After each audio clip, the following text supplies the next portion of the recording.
How's it going this morning? It's been good. It's been good. Good. Did you sleep good last night? Yes. Long week, but feeling better now. Good.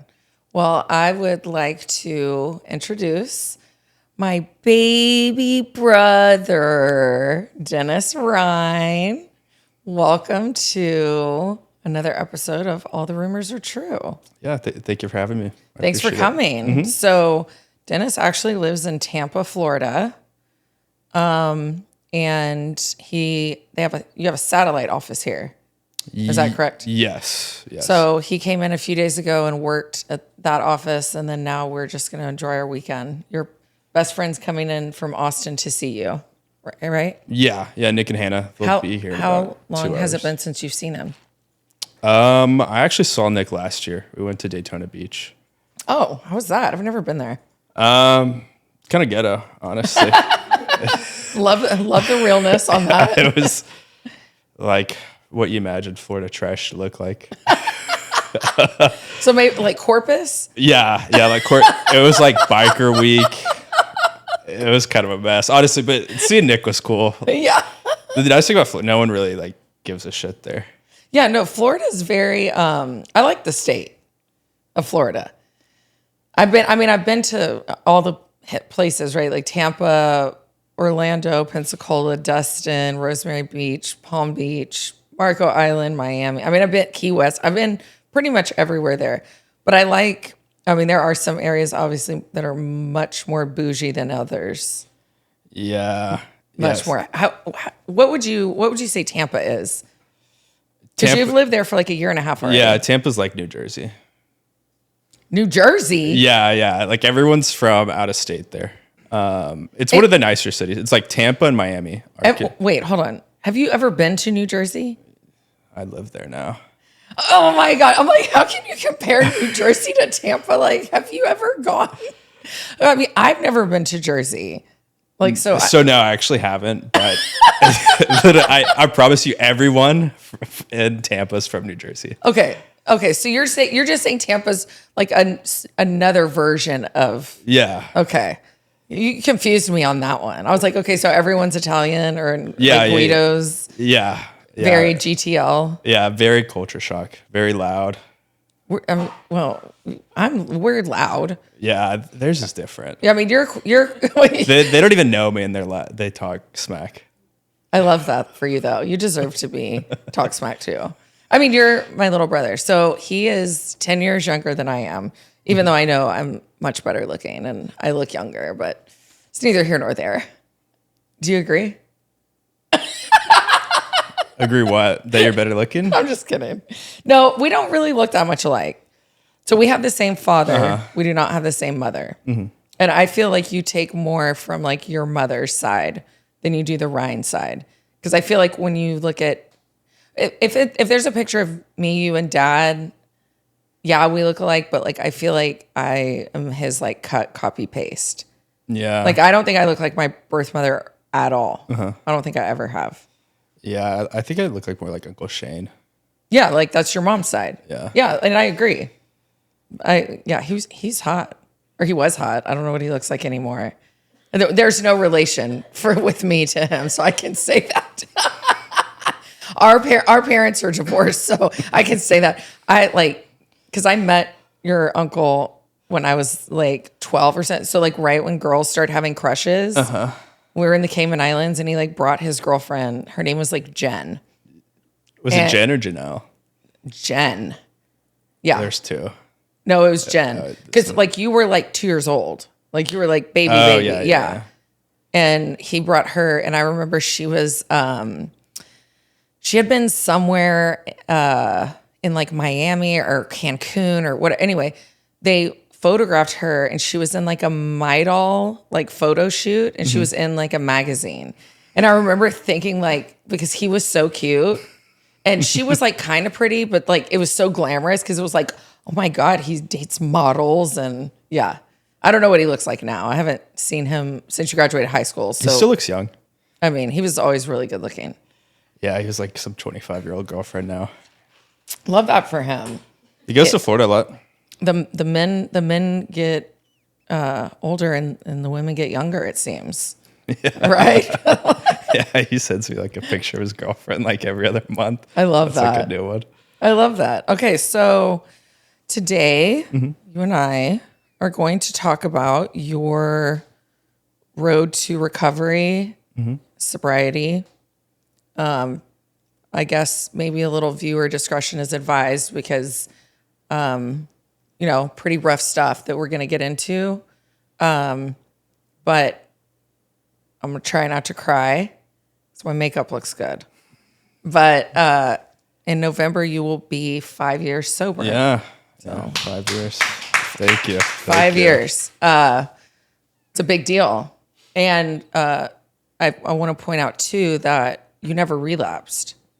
So I have friends that have been in and out of rehab, that are in rehab, things like that. And relapsing, I guess, is a lot more common than I realized with it, because with you just never did. So it wasn't like really something that I knew was happening that often. Yeah, it's a lot. I think it's like 90%, 95%. Oh, wow, okay. Is the relapse rate. Because I went to rehab and there's like 55 people in there. I think there's only 5 people left who are still sober. Oh, wow. Yeah. And you, I guess, start where you want to start on this. Did you start dabbling in like alcohol and drugs at like a very young age? I was 16 when I first got drunk. Tim McGraw concert. I love that. I got arrested. Dad actually came and picked me up. How have I never heard this story? Yeah, I should ask about it. But yeah, that's my first time. I'll bring it up at Christmas. I'll bring it up on his birthday or something. No, I'm not going to ask. But I knew from the get-go, I was probably like an alcoholic because it felt so good. Well, just because it feels good doesn't mean you have a problem. No, I was just like, I need more of it. Oh, okay. Because those are different feelings. Yeah. Right. Yeah. But I started when I was 16. Started with alcohol, progressed into weed, and then got into the pills about 18. And that was kind of really what sent you like down fucking hill, right? Yeah, because like most alcoholics, they don't really get sober. They don't really have bottom till like 35, 40. But with the drug addicts, you kind of crash out earlier. I mean, I can't imagine. So I have never done drugs. I've never ever done illegal drugs. Like it's just not. It was something that I was always scared of because I'm already like a highly anxious person to begin with. And in my mind, you would just hear like stories back then. We didn't have the internet and all the crazy things like when my friends in high school were doing drugs. And I just never had curiosity with it. I just never did. There was some story that happened and it was like a guy had done cocaine and his heart burst in our hometown. And so I was like, oh, well, if I do that, my heart's going to burst. So it was just like, I was just always terrified of like even thinking about doing drugs. And I knew you were like a big pothead, but then you had a turn where like you smoked once and it was like really bad and then you never smoked again, right? Yeah, I stopped. Weed started to make me feel like a schizophrenic. I get super paranoid off it, so I quit. Really? See, and it's so crazy. I have friends that are like straight potheads and they live in states where it's legal and they eat gummies and the suckers and all of the stuff and like every day, all day, they're totally fine. I'm not going to tempt my fate at that one because I feel like I would have some sort of terrible reaction and then end up in the hospital and they'd be like, why are you here? And I'd be like, I ate a gummy. And they'd be like, wow, this girl needs help. Like, so I'm 38. I'm good on trying drugs. I've made it this far in life. Yeah, you aren't missing out on much with the weed. Yeah. So what got you, I guess, starting with pills? Because you would drink alcohol with the pills, correct? Yeah, I did. Actually, my mom gave me my first Xanax. Ooh. Were you having anxiety? Yeah. Okay. Yeah, because Brendan asked me to be his best man, and I was nervous before the speech. And so she gave me a Xanax. And then that's when I first discovered it. And it felt great at the time. So, I mean, it worked. It took away the anxiety. I mean, well, yeah, that's what it's meant to do. But when you drink with it, it does not do that. Yeah. Yeah, I noticed that. But after that, I just enjoyed Xanax a lot more than alcohol because it took away all my anxiety. And you did very well, I guess, at hiding it. Because so did you ever have a prescription? No. So you would just buy it? Yeah. Which, thank God, now you don't do that because, you'd get one with fentanyl and be dead. Yeah, I know. I was thinking about it the other day. Because I would take a lot. And I have no idea where they come from. I think like someone would just make it at their house. Oh, wow. Well, what do you think got you to the point where you were like, okay, this is enough? Oh goodness. I mean, pretty much everything. I was flunking out of school. My girl left me at the time. I was like a drug dealer. I was just tapped out. I was exhausted. It was during COVID. I was just like, I can't do this anymore. I remember I called Chase and I was like, yeah. Like, I need help. Yeah. He was like, okay. And then I told him I was going to go to like my therapist, whatever, and like check in a rehab. And I did. I remember when you went, and I told you I wasn't going to cry.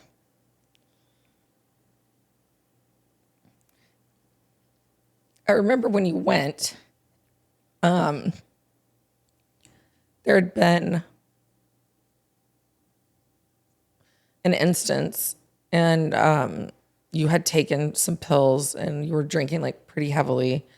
Mm-hmm. And you and I got into like a verbal argument, and I had no idea that this was going on because you really did just like hide it well. And then the next day you pulled my hair, and the next day you called me and you were like, "Hey, Millie, how are you?" And like it was almost nothing. I don't know. You didn't remember it, and that terrified me. And I knew something was wrong, but I also know that you can't approach people that truly have addiction. Like, you have to tread lightly on how you approach them, right? Because most are just going to knock back at you if you come to them and say, you better stop this or you're going to die. If somebody's yelling at you, what is that going to make you want to do? Probably just the opposite of what they're yelling at you about. Yeah. And I just remember thinking when that happened, if he doesn't get help, he's going to die. Mm-hmm. And this was the same year, months later, though. I got the call that, you were going to rehab. And I'm just so proud of you. Oh, thank you. I'm so proud of you. Mm-hmm. I know it's not an easy battle, and, you're fighting the good fight, and, I want you to keep it up. Thank you. I appreciate it, Mel. You're welcome. Thank you. You're welcome. Gosh, didn't mean to do all this. My makeup's going to be all over my face. I'm just kidding. But what do you think helps you now with your sobriety? What do you think? The biggest thing for me, prayer and meditation, and then just letting it go. I mean, because of my addiction, it was more like not so much addiction to the drugs, but just addiction to like avoidance and not letting things go. I was kind of a control freak, but now after being in AA for like 5 years, I realize I'm not like in control of anything. None of us are. Yeah. Right. Like you said, with like approaching people in addiction, it's like if they want to do drugs, they're going to do drugs regardless of what happens. I mean, yeah. Like, I think y'all try to get me sober for like a while. I wasn't going to get No, sober. you weren't. It wasn't happening. I was only going to get sober because I wanted to get sober. Which, that's good, right? Like that you came to that realization. I came to the realization much later in life than you that getting myself worked up about things that I had no control over literally only harbors and hinders me. Like it only upsets me. It doesn't upset anybody else. And you getting to that point so much younger, I think, is beneficial and will be good for you for life. You being so much more relaxed and like chill. Yeah. You're like way more chill. Like than what I've realized later, if like people just piss me off, I just walk away. it's a good idea. It's better than throwing hands. And then I just avoid them. And do you think avoiding it just benefits you to not want to go back to old ways? Like just avoiding whatever the person or the thing is? What do you mean by that? Like, do you think like avoiding people who are like negative in my life? Yes. I just take them out. I don't really like I'll set a boundary and stuff, but if they don't want to respect it, I just leave. Then you just, only you know what works for you. Mm-hmm. And are you a sponsor? I was. I haven't been lately. Why is that? Busy with work. I know you work a lot. When I went back to the AA meetings in Tampa, they were giving me shit about it, but I was like, I'll be fine. Thanks. So. And so do you have a sponsor? No, I actually haven't for like a year and a half. Oh, wow. Yeah. And you think you're like fine without one? Because I don't know. I don't know really how that is. No, I've been meaning to do it. I've just been putting it off. I see a therapist though, but he was an AA, so he's like semi-sponsor. But I see him every week. Oh, see, and that's great. I go to therapy. I think anybody in the world needs to go to therapy. Doesn't matter what kind of economic status you come from, what upbringing, any of that. Like, I think therapy is so important for everyone. The problem with therapy is just, it's the money, right? Like, it's so expensive, right? It's a luxury when it really should be something that is readily available for us. Yeah, you know? And thankfully, we kind of got lucky with like dad and stuff. I was always able to afford rehab and go to therapy. Right. And like not a lot of people had that. So no, and that's why they stay drunk or on drugs or dead or, because they don't have the resources to go get help. It's astronomical what things like that cost. Yeah, it's expensive. And that's sad to me. I feel like a lot with what I'm doing with this pod. I just want to talk to people and raise awareness and let people know, they're not the only ones out there and you can find help. There are organizations that will help you with it if you can't afford it. And if you can find therapy, go and get help. And tech, they'll pay for your school if you're sober. Who will? Texas Tech. They have like a big recovery community there. It's like the biggest in the nation. I got a scholarship. So he graduated from Texas Tech. Mm-hmm. That's crazy. I did not know that. Yeah, it's called the Center of Recovery at Tech. That's amazing. I mean, go Raiders. Yeah. Yeah. I'm sure other schools do that. I don't. I graduated college like in 1940. So I don't even know. I don't even know about colleges anyway. Other schools do it, but it's all based on the Tech model. Tech was like the OG one. I love that. Yeah. Well, yeah, because Lubbock, I lived in Lubbock for a year. You lived there, 8 years? Yeah, like long 10, time. And no, he's not. Long. He's not a doctor. It just took him 8 years to finish undergrad. It's okay. It took me a long time too. So no tea, no shade. But I lived in Lubbock for a year, and I loved Lubbock. But I do remember that it was like 1 or 2 highest like STD rate. And like 1 or 2 highest like drug problem. Like it was something like insane. And so I was like terrified to sleep with anybody. And then I never did drugs, but I was just like, I'm not about to like, this is scary. And it's weird because it's such like a Bible thumping town. And when I lived there, it was still dry. It was like a dry county. So for those of you that don't know what a dry county is, it's where you have to go outside of the city limits to buy alcohol. and they had a thing called the Strip. Yeah. And it was like in the middle of nowhere, like in the middle of tumbleweeds. And you'd have to drive out there to like buy a bottle of wine. Like it was so gnarly. And then it went wet, like, you know, after I was gone. But I just always found that crazy that they had the highest like drinking drug STD problem. And it's like, yeah, it's like 25% of people out there, addicts or alcoholics.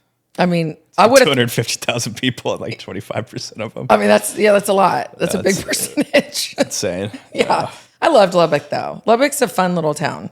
I really did. It's way different. I mean, well, it's like it's a whole different world inside Texas. Like, and it doesn't matter where it takes for fucking ever to get there. Mm-hmm. Like no matter where you're coming from. From here, I think it's like 6.5 hours. Dallas, and there's like no direct flight, right? You have to fly through like Dallas, Houston, Austin to get there. And it's like, I might as well have just driven. Yeah. Yeah. So now you live right by the Tampa airport. So it's much easier for you to get here. Yeah. A little different than Lubbock. Tampa's a little different. Well, I want to thank you for coming on and talking course. a little bit about your journey. And I hope that maybe this pod helps at least one person. Sure, of course. You know, I love you. Thank you so much. We'll see you. We'll have you back. Thanks for having me. I appreciate it. Bye, guys. Bye. Thank you. Thanks. That was really, really, really good. Sorry, I started crying. I was like, God damn it. Damn it.